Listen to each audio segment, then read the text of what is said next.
Barbara Jaffrey. You're here today with the Entrepreneur's Dilemma. I'm the CEO of Looking Glass, which is a specialty finance startup, and I also help advise technology companies. I'm here today with Yanis San Luis, and she focuses on creating badasses.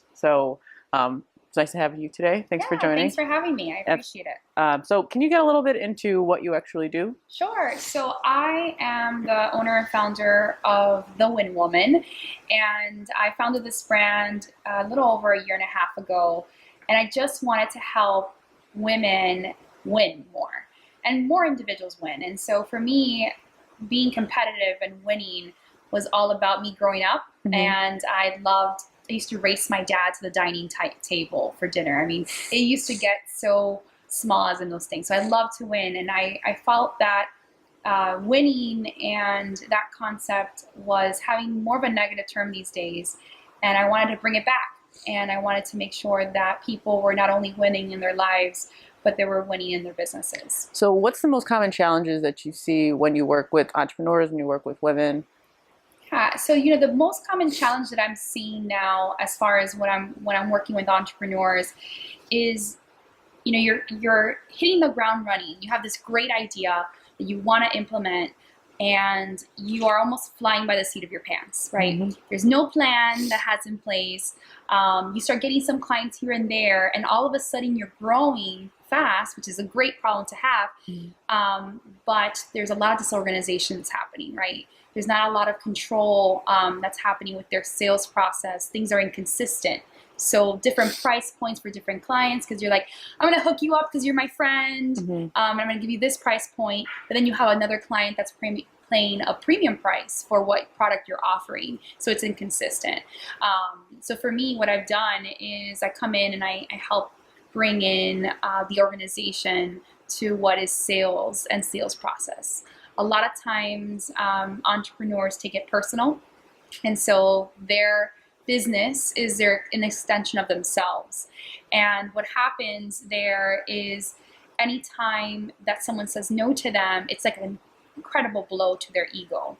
And so it's almost training entrepreneurs to start thinking a little bit more on how do you overcome objections and how to handle those sales scenarios so that you're not feeling down every time someone says no. Right. What kind of got you to this place? So why did you want to start working with small business owners or, entrepreneurs in general, with women? Yeah. So for me, I always loved working with women. And I think that, there's so many movements that are happening these days. But for me, as a little kid, I was like girl power. I had Rosie the Riveter that I wanted to get a tattoo. I haven't done that yet. But it's one of those things that women empowerment for me, growing up with such strong women, whether my grandmother or my mom, were meaningful for my own leadership growth. And one of the things that I saw was what really women needed was a person to be able to help them, guide them through their leadership journey, and have faith in them, right? Start instilling conviction, confidence, these skills and these attributes, so that they had more of a feeling that they wanted to improve on themselves, right? It's almost like developing the confidence in yourself, but in others, right? And so for me, it was a matter of, that was just a lying passion. So I used to start coaching young girls in debate, and I used to work with them in their public speaking skills. And all of a sudden I kept going, well, one day I'm going to go ahead and start a business or start an organization. And it wasn't until I finally got my MBA that I was like, all right, this is the time. Like, I've been saying this for all this time, so how am I going to do this? So I noticed that women needed help in growing their businesses and making their mark. And I started getting tired of people and women not knowing what they were worth. Not getting paid what they deserved, not representing in the numbers that they should be representing, whether it's in government, in corporations, or even in owning their own businesses. And I wanted to change that. Right. So yeah. That's a good transition, I think, to what you do primarily, what you focus on, which is negotiation. So can you talk a little bit about that, and how is negotiating for women different from negotiating, for men? I'm so happy you brought that up. So negotiating for women and men, it's different in a different way. So for example, for men, a lot of times, in general aspects, men see negotiation like a game, right? It's like, yeah, I'm going to go into this, and it's about like winning and losing. It's like you're getting pumped up. There was a study that was done, and forgive me, I don't remember what the study was, but I remember reading it recently, and it was women attribute negotiating like going to the dentist. And if you have that feeling, it's not a really good feeling. Not everybody's like, woo, pumped up to go to the dentist, right? Because, and I think that what ends up happening, not in general terms, but even just as a human being, there's a sense of when you go to negotiation that there's a sense of like a win-lose scenario, right? You have something to lose in this scenario, and therefore that's why you hate it, or you have this nervous or this anxiety. So the method that I teach, that I work with on even my sales process when I work with businesses or business owners, is how are you preparing for this negotiation, right? And how are you not seeing this as a win-lose, but how are you seeing it? How can you see it as a win-win, where we're collaborating and we're working together, and basically before you go into the negotiating table, you're seeing all the possible outcomes and all the possible objections that you can face. And so for me, how I see it is, and everybody knows what their objections are, right? As an entrepreneur, you can think about, oh, I'm too expensive, or, the objections that they'll face. I'm too expensive, or I don't think I can afford that. Or, there's so many things that would be brought up to the table. It's about thinking and preparing what will be my responses to these things. How am I gonna, when they say no to me, how am I gonna overcome that? Because the problem that a lot of entrepreneurs face, and a lot of times women in general face, is that when no is brought to the table, there's this automatic shutdown that happens. This, oh, it's personal, it was me, it was, oh, I'm feeling really uncomfortable, and therefore we stop at that point. But what happens is negotiation starts at no.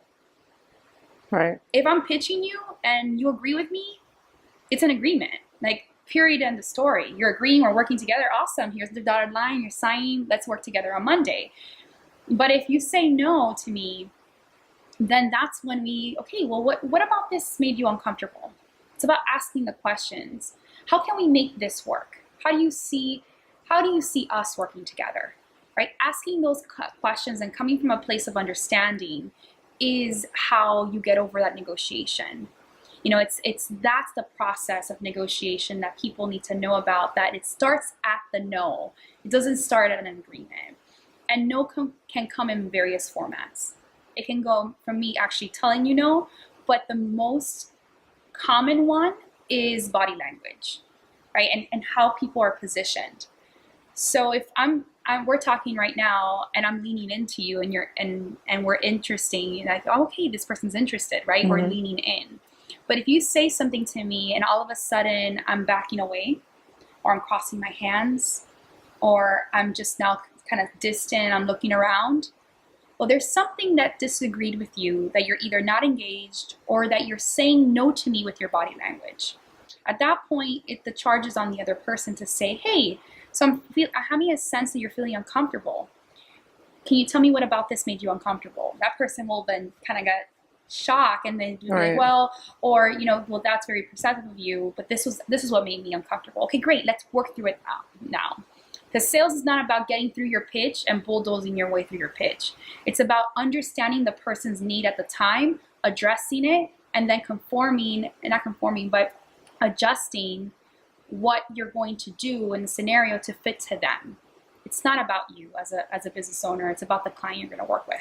Do you focus on, I guess, just one type of negotiation, or how do you approach a scenario when you have like an employee or a potential employee that you're negotiating with, or vice versa, you're the employee and you're negotiating with the potential employer, with a potential client? So how do you adjust your approach across the spectrum? I think that it's interesting as far as adjustment. There's an overall arching method that I use, which is prepping for the objections, right? And seeing an opportunity in the objections, because regardless of the negotiating scenario, whether you can negotiate every single day. You wake up in the morning and you have a fitness goal on January 1st to get to the gym, to be slim and fit, and you're negotiating with your brain whether or not you're going to get out of that bed and go to the gym, right? You're negotiating every single day. So what's happening is, how do you overcome those objections, right, of not wanting to get out? Well, maybe I'll dress up, I'll get into my gym gear the night before, so really it's going to be really easy for me to get out of bed, right? As in a salary negotiation, it's the same thing, right? You know the objections you're going to face. Some of the things might be well, this is the budget at the time, right? This is the current budget at the time that we have for this position, and it's basically take it or leave it. So how do you combat that, right? People are like, oh, well, okay, I guess I'm going to have to take it.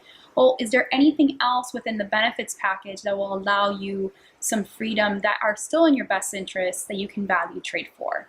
Is there something like whether working remotely or telecommuting, or maybe we can work out a different, vacation plan? Or is there comp time that I can also value trade in this negotiation, right? It's not only about money, it's all about value trading, because at the end of the day, that value is money. So, my overarching theme in how I practice and coach and teach negotiation is about always seeing the opportunity in the objection. And more importantly, how do you prepare for that? Right. And so what's the difference that you see in, I guess, coaching women in negotiation versus coaching men? That's a great question. Coaching women in negotiation, I think what ends up happening is it's a shutdown approach, right? So when I've coached women in negotiation, it's about how do you overcome that no. The problem is that the word no is a big deterrent for women, in the sense of, at least the women that I've worked with, where we have a really strong negative connotation with it. And no means no, right? And so that's it. I'm not going to press anymore. I don't want the person to feel uncomfortable. And it's funny because I was working with a client recently, and I was sharing with her, she's like, it just makes me really uncomfortable to ask and ask for something, or, I hate, sales pitching.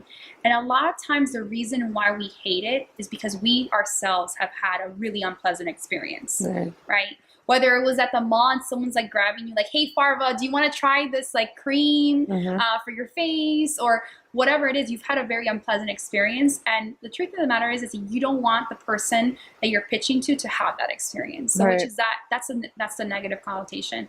So with women, it's about overcoming that, right? Identifying the root cause of why are you feeling like uncomfortable with this, and how do you make it your own? It's not about sales scripting, right? It's about how do you focus on the person in front of you and the value you're going to provide to that person in front of you. And how can you serve them? Not how can I get their money and close a deal right now, right? How can I best serve them with the product or service that I am providing? And asking those questions. How do you see us working together? And asking and setting those expectations. For men, it's funny because sometimes the men that I've worked with are incredibly, they know exactly what it is that they want. They're focused and fixated on a number, whether it's salary negotiation or getting a client deal. However, they tend to bulldoze their way through the conversation, right? And they're not paying attention. It's like, I want to say my pitch, and I just want to get to that finish line. I just want to tell you what I'm offering, and this is how I see us working together. But it's not asking the person and setting the expectation, right? So sometimes we all go through these processes where we're meeting with a person and we go to lunch and we have no idea where this conversation is going to go. There's no planning involved. There's no process. And that's the number one thing that I say, go ahead and establish a purpose, right? Or set the expectation. But more importantly, before you set the expectation, ask the person what their expectations are of that meeting. Because if you're going into that meeting and you're basically, like I mentioned, bulldozing your way through the conversation, it will likely, on a lot of occasions, make that person uncomfortable. Right. And you brought up a really good point, which is that women, they tend to sense somebody becoming uncomfortable. And so women typically are known for having more of an EQ than men have. Right. So do you think that the process of overcoming your EQ or I guess facing the challenges is part of the negotiation process, or something that women have to learn how to do better? And how would they overcome that? As in not letting your EQ hinder you. Right. Yeah, I think that what ends up happening with EQ and emotional intelligence is plays such a bigger role these days than just the experience that you bring, right? There's a sense of connection and acting on that connection. What needs to not happen with women and with people in general, I think this advice, stands, is that you cannot assume for a person. You cannot make a decision for another person and assume that they're going to act a certain way, right? So for example, I remember a long time ago working with a client that was saying, well, I knew this person, she was in a scenario where the person that she was about to work with was a close friend. And she knew personally that the person that she was about to work with was going through financial trouble, was going through some marital issues, and all of a sudden she started feeling guilty about asking them or sharing what her packages were, right? So the person clearly defined and said to her, I want to work with you. Send me the packages that you have. I want to work with you. But now she had already that background knowledge, and she was feeling guilty. She didn't know how to do. And at that point, she was making and assuming that person couldn't afford it at that time. Right. So immediately she was lowering her price. And so I said, one of the things that we worked on and we coached through was, don't assume for that person that they can't afford it. Because you have that emotional intelligence and you have that background knowledge, unless that person directly tells you that they can't afford it, don't make the assumption for them. And so that's the difference of what you want to not let the EQ hinder you. You want to make sure that even those that have high EQ don't make assumptions and don't try to predict what's going to happen. Allow the person to either vocalize that they can't do it and therefore work it out that way. Right. So I'm going to transition a little bit. When I introduced you, I said that you create badasses. So first of all, what is a badass?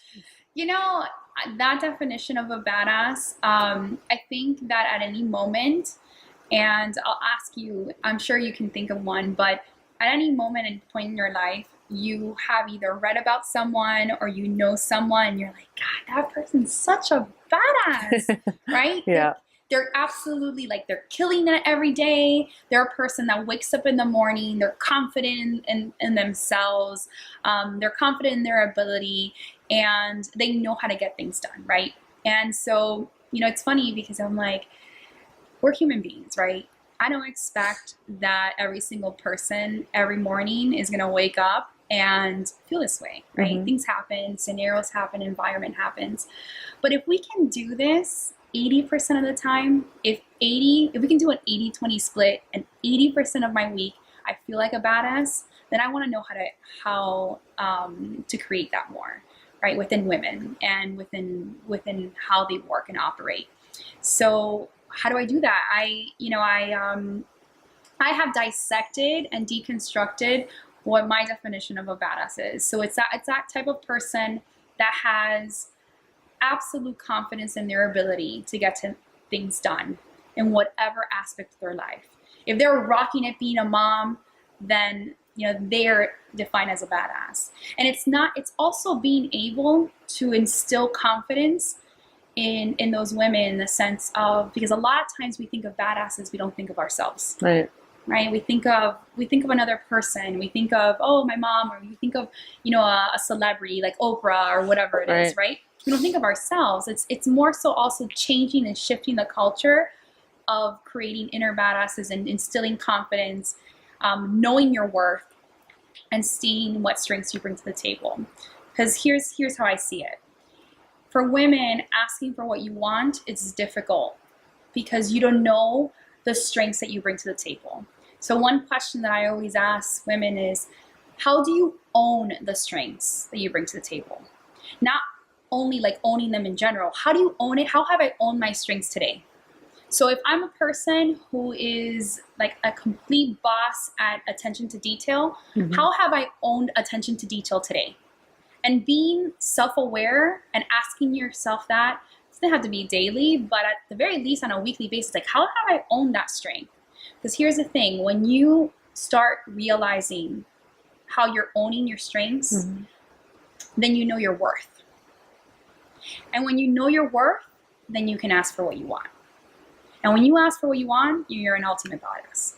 Right? When you're constantly asking for what you want and you're not compromising on the things that you want, you're not feeling guilty about that, then you're a badass, right? You're living your truth. You're living your life the way that you see fit. How do you build that self-awareness, or what do you advise people to do in order to build that self-awareness? I think it's about, really learning and diving into your strengths, right? And starting to do a self-inventory and saying, okay, there's a couple combinations, and how I see it is doing a self-inventory of what your strengths are. But more importantly, start interviewing some people that are close to you. There's a sense of that the top 5 people in your life are a combination of who you are. So who are those top people in your life, right? And I also ask, should they be there, right? Are they serving you in a way that you want to be served? But I would interview them. Is what your definition of you the same thing that they think your definition of you is? And is it consistent? Right? So I start this interview or this inventory process because you can start analyzing what your strengths are, your weaknesses, and I ask some of the women that I work with, if you were to define yourself in 3 words, what would they be? Right? But then start asking people around you, those closest to you, what those words are, and are they syncing, right? Because then in that, that's all about confidence building. Your confidence, you're building your confidence in that way by addressing the strengths that you have. And if someone says something that you didn't know about or you don't agree with, you're like, wait a second, I'm not like that. Then that's a piece of self-awareness that you can go through. And so by doing that and doing that self-inventory, you're able to analyze those strengths that you own and then start really taking notice and thinking and either journaling on a weekly basis and understanding, how am I owning those strengths? What did I do this week that I completely crushed organization, or I was the best mom ever, or whatever it was? What did I do this week that I owned this strength that I brought to the table? By doing that self-awareness is how you build that. What's the biggest resistance that you get from women who you work with when you try to provide this kind of advice? It's funny. It goes back with the first thing that popped into my head when you asked me that question was that I can't do this, right? Because a lot of times this work it's not easy. It's not easy work to sometimes work on yourself, right? We give a lot of ourselves to other people. As women, we think about other people, and sometimes even prioritize other people before ourselves, right? And for me, it's about, how are you putting yourself first, on a daily basis? Because if you're not putting yourself first, you can't serve anybody else. It's just period. That's the way it is. And so the first resistance is like, I can't do this, or this is too hard, because a lot of times it's also that self-confidence of like, I don't believe that. It's almost like, to dive into a little bit deeper, it's like when someone tells you you're beautiful and you're like, no, I'm not, or you're resisting to it. I was reading Shonda Rhimes' book recently, the creator of Scandal and all these things. I think it was like the Year of Yes. And she was describing a scenario within the book where women were being recognized and for an award. And she was observing around the room, and the women were shying, almost like coming down, as in like when they would cheer for them or that sort of thing, like oh my goodness, like almost embarrassed about that, and so it's almost like it's conditioning. It's a lot of like being able to be okay with yourself and what you bring to the table, and building a lot of that confidence back by doing and being recognized for the strengths that you know. So how I see it is, if you can start being recognized for what you know are your strengths, that's how your confidence ends up being built up, and you become less embarrassed about, or your inclination is not to say no or that sort of thing. So when when I start working with people, I say, if I'm giving them a compliment, they're like, oh, no, it was nothing. I go, stop. And it's a compliment. It's not about, no, it's nothing. It's almost like you're coming into it from a space of like, I'm offering you this, and you're like slapping down my compliment, right? You're spiking down what I'm about to say. Right. Just say thank you. That's it. Just say thank you. Oh, thank you so much. I appreciate it. I appreciate that compliment. And just being able to start doing that reformatting and almost unlearning what we were growing up to learn. What do you think is a sign of a true leader? Oh my goodness. What is a sign of a true leader? The first thing that comes to my mind is enabling others. There's a point in time that as a leader, there's only so much you can do, right? You can share your vision, you can share what you do, and you can have your following. But the biggest thing that you can do is to enable others to act and to lead their own mission and to support them in that, right? It's not about taking control and always being in control. It's about, having faith, right? And if I'm going to say to you, if as a leader, I'm going to model the way that I want to say, for example, to lead this organization, then I'm going to have faith in your ability to lead it, or even to fail and to be okay with that. So I think that would be a sign of a true leader. Thanks for joining us today. Thanks a lot for Janine for all of her insight. It's The Entrepreneur's Dilemma. Go ahead and hit that like button and subscribe to my channel.